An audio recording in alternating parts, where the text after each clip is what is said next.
सद्गुरु श्री ब्रह्म चैतन्य महाराज गोंदवलेकर, इनका प्रवचन 7 मार्च। गृहस्थी की लगन में से थोड़ी तो भगवान के लिए हो।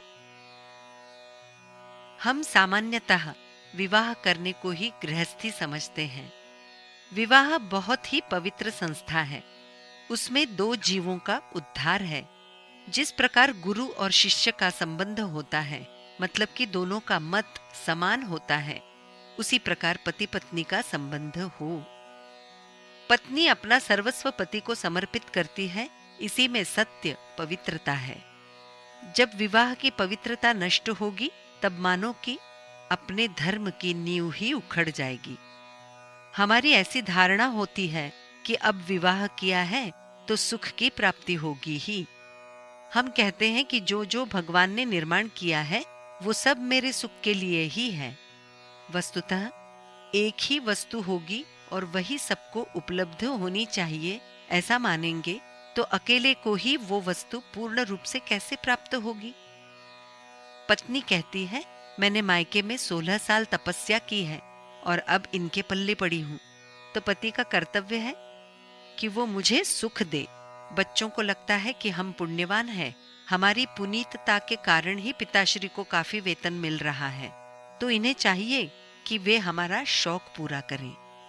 वास्तव में सभी सुख के लिए ही तड़पते हैं, लेकिन सत्य सुख किस बात में है, ये ज्ञात होते हुए भी हम उसकी ओर जानबूझकर ध्यान न देते हुए सुख का प्रयत्न करते हैं।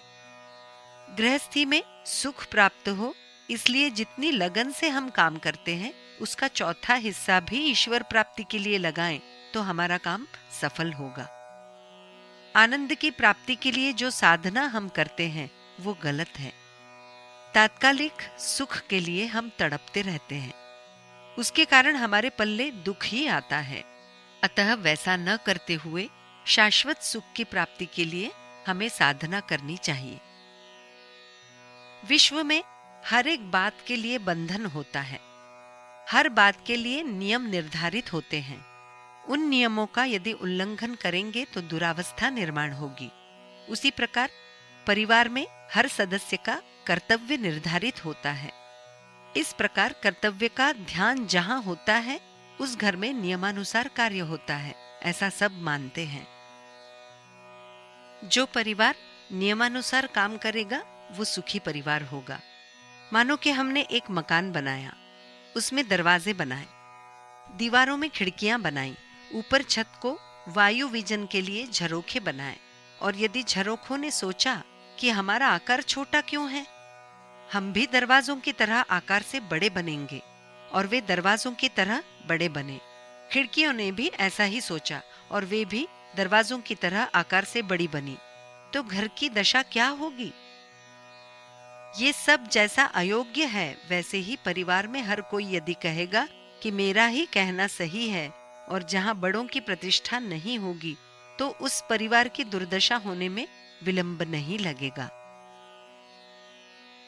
अपने घर का वातावरण शुद्ध, शांत और पवित्र हो।